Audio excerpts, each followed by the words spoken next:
Giving up is the birth of regret. The reality of life is that we will all hear more no's than we hear yeses.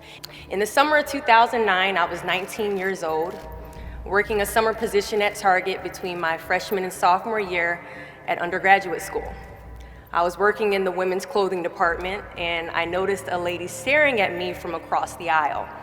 I figured she probably had a few screws loose, so I attempted to ignore her very intense stares. She eventually manages to make her way a little bit closer and closer to me where I was working until she eventually walks up to me and says hello. I say the famous Target quote, which is, "Hi, may I help you find something?" She then asks me, "Were you born in this country?" And I was immediately offended. And I said, "Yeah, I was born in this country." And then she says, "Do you have any kids?" I said, "No, I don't have any kids." She then asked me if I was married, and then I said, "No, ma'am, I am not married." She says, "How old are you?" I said, 19. "May I help you find something?" She then says, "You are the most beautiful girl I have seen." And I said, "Oh, thank you." I didn't work that much on my makeup, but I did the best I could, but thank you. And then she says, "I think you could be the next Miss USA." And I stare at her in pure disgust and said, "Pageants? You're telling me pageants, like Sandra Bullock, Miss Congeniality. Pageants? You think I should compete in pageants? I'm in the Army, okay? We don't do pageants in the Army." She then asked me to meet her at Starbucks the very next day before my next shift at Target. And she just wanted to do a little bit of explaining when it comes to what pageants is. And apparently I was a pretty open-minded 19-year-old because I actually agreed to meet her the very next day. The next day, she brought this foot-tall stack of pageant books and proceeds to convince me to enter into a state pageant 3 months later. For those who do not know, when it comes to Miss USA, you have to win your state first, okay? So 3 months later, I compete in my first pageant, and I lose. I go back the second year, compete in the state pageant. I lose. Go back the third year, compete in the state pageant, and lose.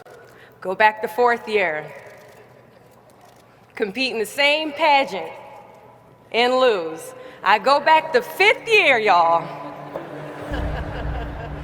compete in the state pageant and lose. But guess what? I go back the sixth year, guess what happens? I lose.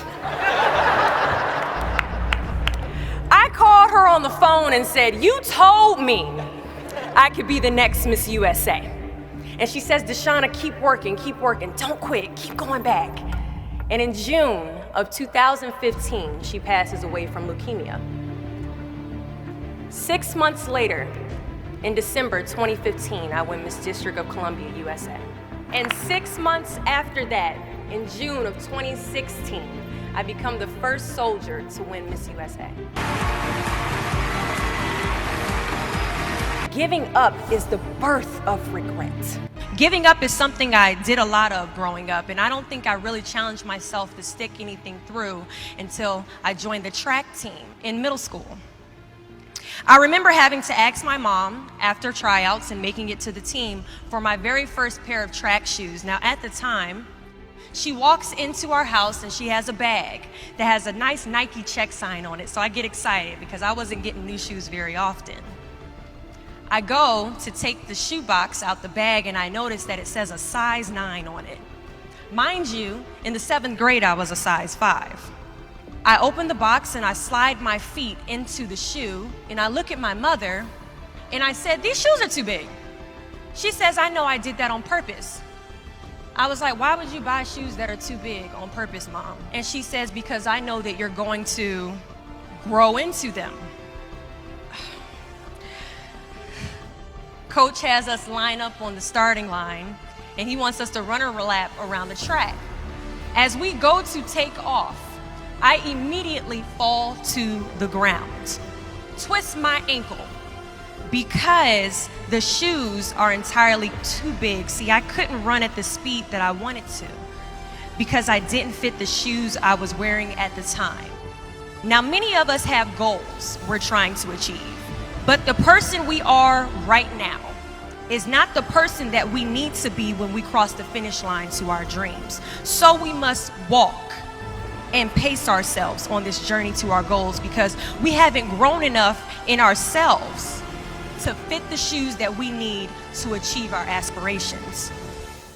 At times, our purpose drops in our laps as if the heavens threw it by accident. I ask only one thing of you all today,